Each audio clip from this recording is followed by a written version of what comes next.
Hoy, de primera mano. Datos revelados por el Mecanismo Nacional de Prevención de la Tortura indican que el sistema judicial y penitenciario en nuestro país ha caído en una espiral de irregularidades con la determinación de enviar a prisión a personas que incurrieron en la comisión de hechos punibles. Aseguran que se hace uso irregular del encierro penitenciario, disociándolo de elementos de análisis integral como la adicción a las drogas y desintegración familiar. ¿Dónde está el error? Entérese ahora, de primera mano.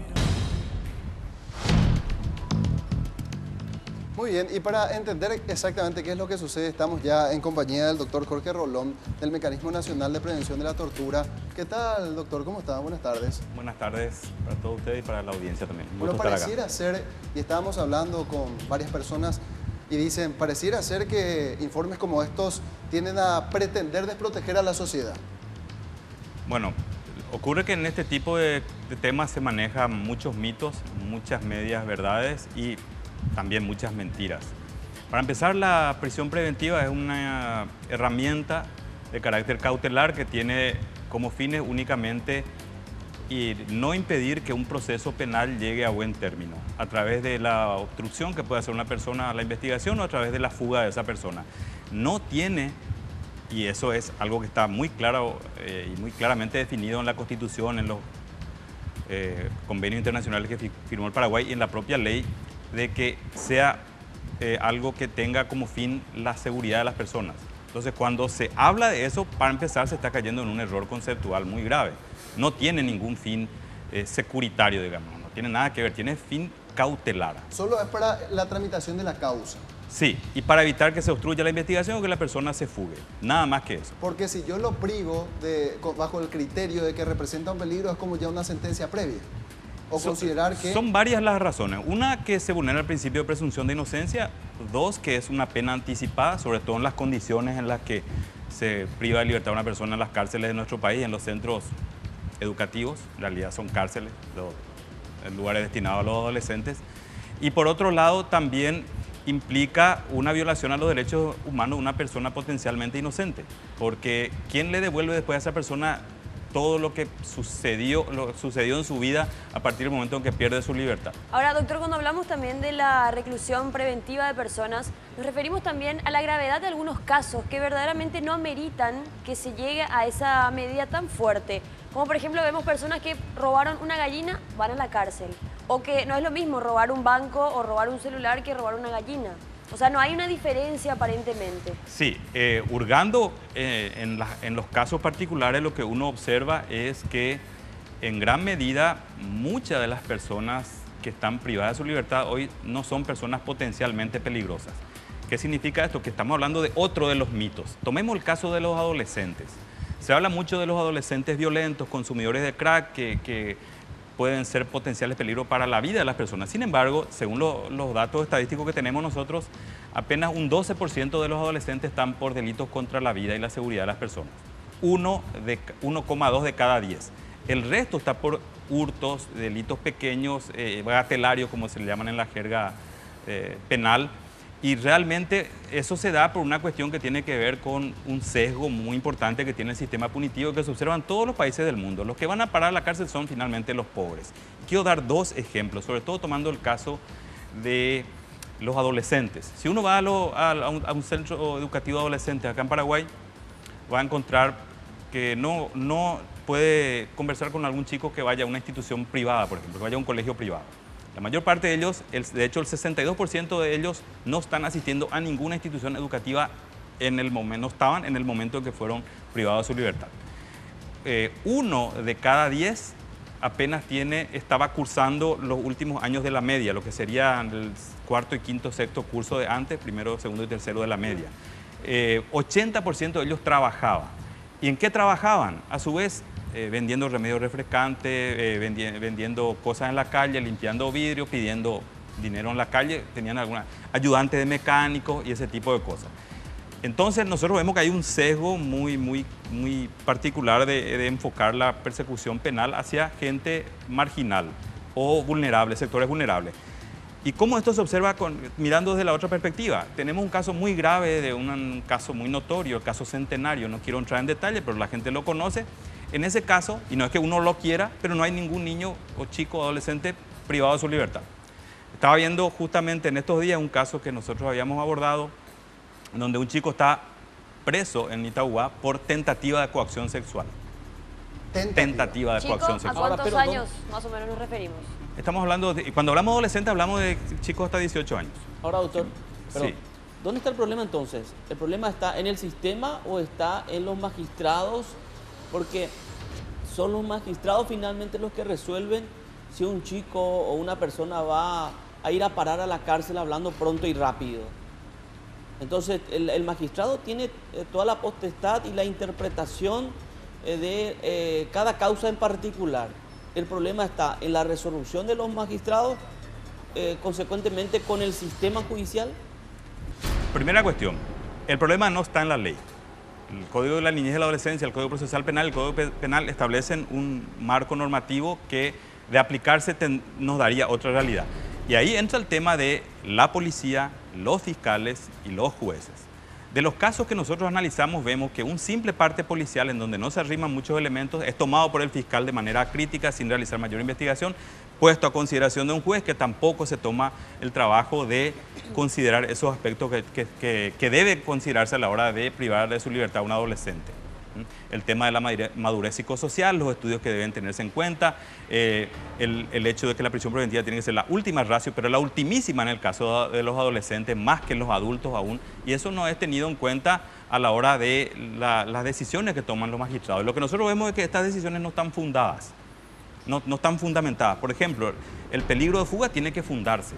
El peligro de la obstrucción a la investigación tiene que fundarse. No puede decirse simplemente, como es lo que vemos, se va a obstruir la investigación. Hay peligro de fuga. Recuerdo una resolución de un caso que tiene que ver con estos grupos criminales insurgentes, de un adolescente justamente, y decía el juez, las fronteras del país son muy abiertas, muy porosas, entonces se puede fugar esta persona.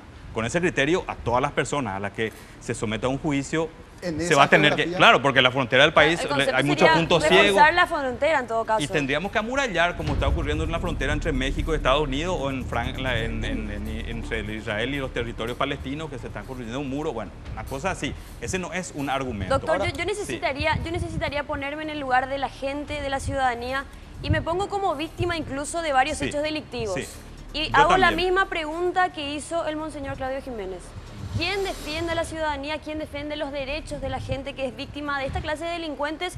Que no estamos discutiendo su criminalidad ni el hecho que cometieron. Sí. Pero las organizaciones de derechos humanos generalmente no se ponen del lado de la gente que sufre los atropellos. Generalmente se pone del lado de los que atacan. ¿Quién nos defiende a nosotros? Primero, es una pregunta que encierra una premisa falsa, porque se parte de la base de que las organizaciones de derechos humanos o los movimientos de derechos humanos o los abogados que trabajan o trabajamos en derechos humanos tomamos posición. Y la cuestión es una cuestión conceptual. Los derechos humanos son derechos del individuo frente al Estado. ¿Por qué? ¿Por qué tienen esa protección preferente? Porque va a ser muy diferente si yo quisiera hacerle daño a usted, porque yo no tengo la manera probablemente de, siendo un ciudadano civil, digo, de realizar el hecho violento y protegerme a mí mismo. En cambio, si yo soy policía o soy fiscal y cometo un delito, tengo todo el aparato estatal. Y aparte, el Estado tiene una capacidad de hacer daño muy importante. Hablamos de 25.000 policías armados y equipados, 10.000 miembros de las Fuerzas Armadas, si mal no estoy recordando, no sé cuántos fiscales y jueces que tienen mucho poder. Entonces, los derechos humanos básicamente, como decía un jurista francés, es la lucha por aquellos que no tienen poder. Ahora, en un segundo momento, miremos lo otro, porque a nosotros, a mí como persona particularmente, me interesa y me preocupa el tema de la seguridad, porque ya he sido víctima de muchos delitos y gente conocida mía también lo ha sido, y veo eso y no es algo que me pase por el costado, ni creo que a las organizaciones de derechos humanos les pase por el costado. Está el derecho penal, están los policías, están los jueces, están los fiscales que tienen que perseguir a quienes cometen delitos. Pero ese es un segundo momento. Hay un primer momento que tiene que ver con las condiciones de vida en una sociedad, la manera en que la sociedad resuelve sus conflictos y distribuye sus bienes. Hay numerosos estudios hoy día. Hay un autor que se llama Thomas Piketty, un economista francés, que publicó un libro que es boom de ventas en todo el mundo, donde dice él, y es algo que se aplica a nuestro país o cualquier país, las sociedades tienen problemas porque son desiguales. El problema está en la distribución de la riqueza de una sociedad. Entonces, mientras nosotros no solucionemos eso y tengamos una sociedad muy polarizada, con un rico que tiene mucho y mucha gente que tiene muy poco, por más que abramos 50 cárceles, por más que tengamos 25.000 policías más, los problemas van a pervivir. Y les doy un dato que nosotros manejamos eso, antes de callarme. Perdón. Nosotros estamos haciendo un seguimiento del crecimiento de la población penal en el Paraguay. En el último año, del 2013 al 2014, 2012 al 2013, hubo 1.100 nuevos presos en el sistema. Ahora, a junio de este año, ya teníamos 1.600 nuevos presos. ¿Qué significa eso? Que vamos a tener que construir 3 cárceles para 500 personas todos los años.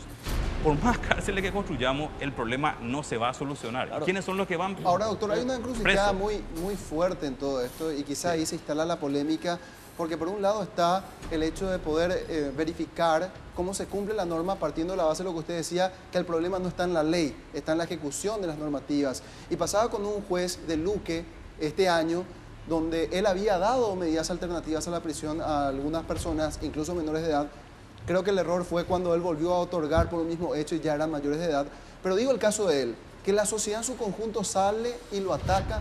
Posteriormente este magistrado es juzgado y separado del cargo, poniéndose ahora en la piel del magistrado, que tiene la presión social, donde al parecer las determinaciones cuando alguien comete un hecho es casi automática, de decir es mejor que esté encerrado, porque si no el problema podría ser mayor. Y no digo en términos de peligro inminente, sino de presión, tanto política como social.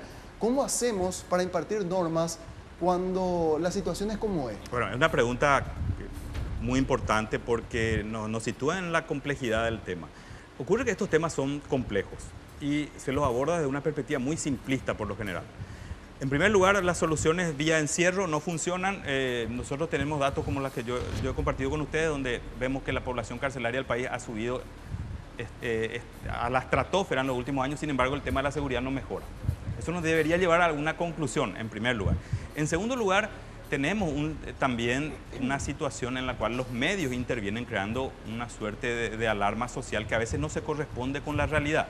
Y lo que ocurre es que generalmente este tipo de situaciones lleva a que un caso, o por un caso, suponiendo un secuestro, un homicidio de estas características, lleven a establecer políticas públicas basadas en la casuística. Y las políticas públicas tienen que estar basadas en la consideración general. No porque una persona murió o porque una persona fue secuestrada tenemos que cambiar todo el ordenamiento normativo de nuestro país. Eso por un lado. Por otro lado, miremos los datos y vamos a ver que la situación no mejora. Y tomemos el caso de los adolescentes. Tenemos 360 y tantos adolescentes privados de libertad. 12% de ellos, 1,2 de cada 10, están presos por delitos contra la vida. Estadísticamente hablando, en una población de 6 millones de habitantes es bajísimo. Es bajísimo. Ahora, si miramos el sistema penitenciario de adultos, ya la cosa cambia un poco. De todas maneras, el hecho de que los jueces están dictando prisión sin mirar, prácticamente hay una McDonaldización de la justicia, en el sentido de que son resoluciones estandarizadas, donde se llenan espacios en blanco, no se pregunta, no se mira, no se cuestiona lo que trae la policía o los fiscales. Y yo pregunto, ¿ha mejorado la situación? No. Entonces, ¿qué estamos nosotros cupiendo para arriba y se nos cae en la cara?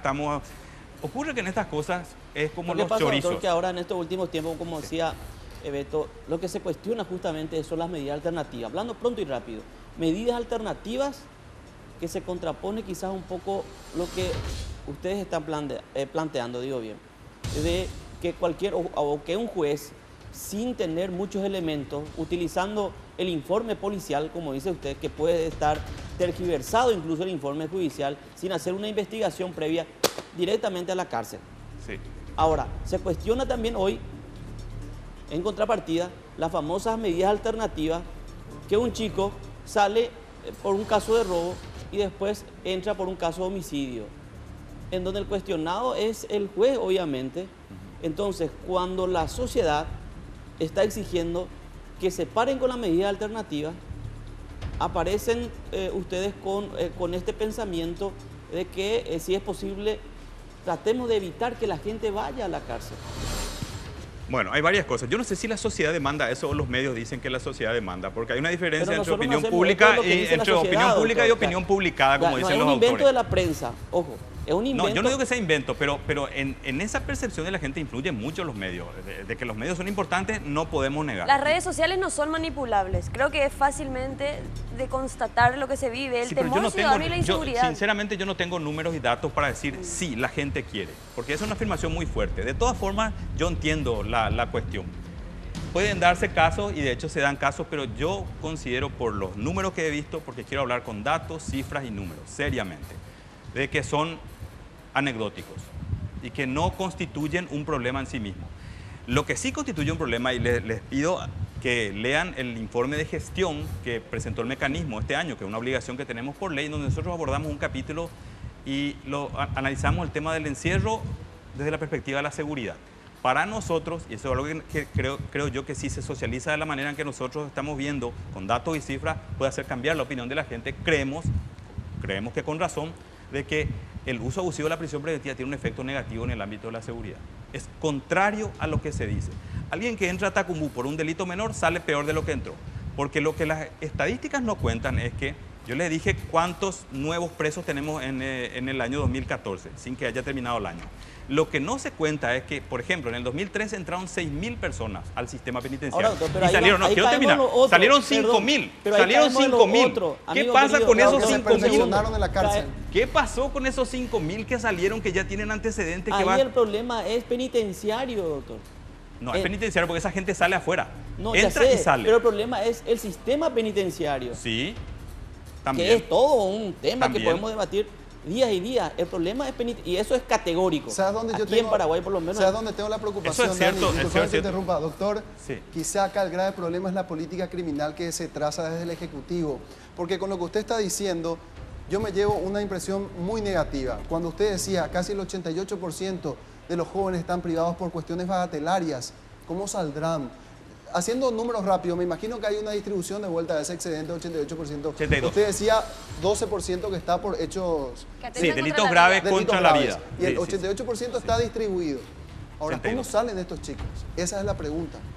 Y Por lo que hemos visto, no salen bien. Ese es el tema que creo que es central acá. Por eso daba estas cifras que se perdió un poco en medio del ruido. 6.200 personas entraron en el 2013 a la cárcel. 5.000 y algo salieron. La diferencia entre 6.000 y 5.000 son los nuevos habitantes, ese 1.000 más que yo les mencionaba, que hoy ya es 1.600 en el 2014.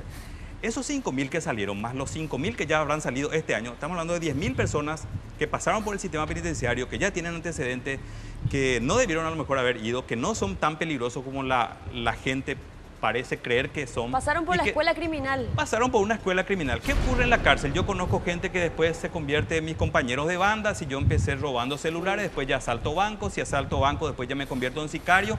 Y esos seres humanos son los que después cometen los delitos más graves. Entonces pensemos bien qué estamos haciendo, porque dentro de la lógica del encierro yo estaría de acuerdo si es que esa gente que entra a la cárcel no sale nunca más, cosa que no lo Que no estoy. está de acuerdo Pero de tampoco. hecho lo que ocurre y lo que no queremos saber, por eso decía, esto es como lo de los chorizos. A todos nos gusta, pero nadie quiere saber cómo están hechos. Porque si viéramos cómo están hechos los chacinados, probablemente no comeríamos. Y bueno, veamos cómo está hecho todo este sistema que se funda en medias verdades, en falsas premisas y que tiene un resultado negativo. Se encarcela más gente y hay más inseguridad. Eso sí es algo que no se puede negar. muy bien, decíamos al empezar que evidentemente esto iba a provocar una profunda reflexión. Escogimos este día feriado porque la gente está en su casa y probablemente lo tenga usted en la mira, doctor, con este discurso que no es tan correcto ni asertivo políticamente, No pero va que con la forma música parte de una ambiente. realidad. Muchas gracias, doctor, por su tiempo. Gracias a ustedes. Ahí está planteado el debate. De hecho, que esto da para analizar todavía con mucho más tiempo. Hacemos el corte y luego las consideraciones finales.